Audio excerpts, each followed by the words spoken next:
You're welcome back to tonight's edition of The Probe, live on Joy News. We also on Joy 99.7 FM. My guest for tonight is the Director General of State Interest and Governance Authority, SIGA, John Boadu. You've been hearing him before the break, and he's poised for action, says that campaigning is on, amongst others. But really, do you have a key role that you're playing in this campaign? Yes, apart from being a senior advisor to the presidential candidate, I'm a key member of the Electoral Affairs Committee. Okay. And I think that's where the action is. So. That's where the action is. Yeah. Could there be more? Because there are those who say that maybe John Boadu should have been in the front line much more than what we are seeing in terms of being at the back amongst. Well, you see, as for running of political party, sometimes it's not just the name, the position. Okay. It's your ability to turn things around. And for me, the team put together is a solid team that if we put our art together, get the proper funding at the right time, we'll deliver.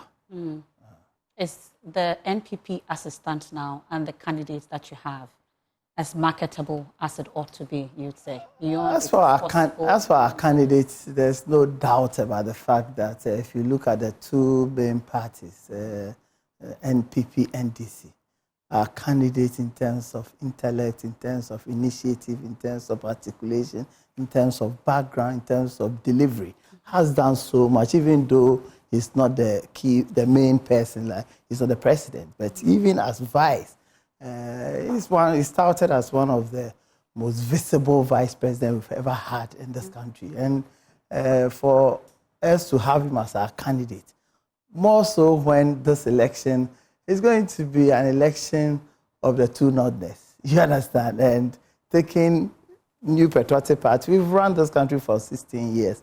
The NDC has also done so. Now we have two candidates, thankfully, coming from the north. So I will even forget about NPP and NDC. Let us assess the two. Which of them can we trust? Which of them is hardworking?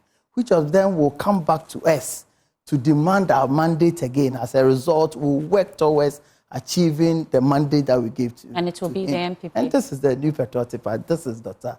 Mahmoud Bawumia. So I don't think that we have a challenge with our candidate at all. With regards to the party, like I told you, we are putting the structures together. We've been a bit late in terms of the running of the party. But from where I sit, I think that we are on track. And given the strong nature of our party, you know, we have a system that collates results within 6 hours. We've even gone further. We've even gone further this time around.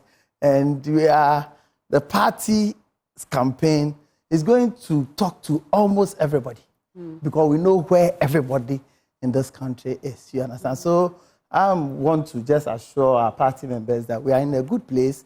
The Electoral Commission is going to... Even in spite of the state of affairs of this particular country? State of affairs, if you look around the world, we are not the only ones that are going through these challenges that the whole world faces. You understand? In the midst of... Are we not tired of this particular narrative?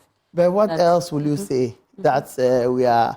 Or is it not true that almost everywhere in the world, inflation is high, capital assessment is low in most countries.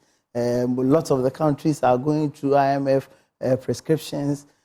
Prices are extremely high and all that. And this is nothing to... That's why I said that from what we've done, from the resources that we've had, and the kind of things that we've been able to achieve within 8 years, there's no way, if it is just the NDC, I don't think we have a match at all. But, you know, as for elections, a lot of things go into it.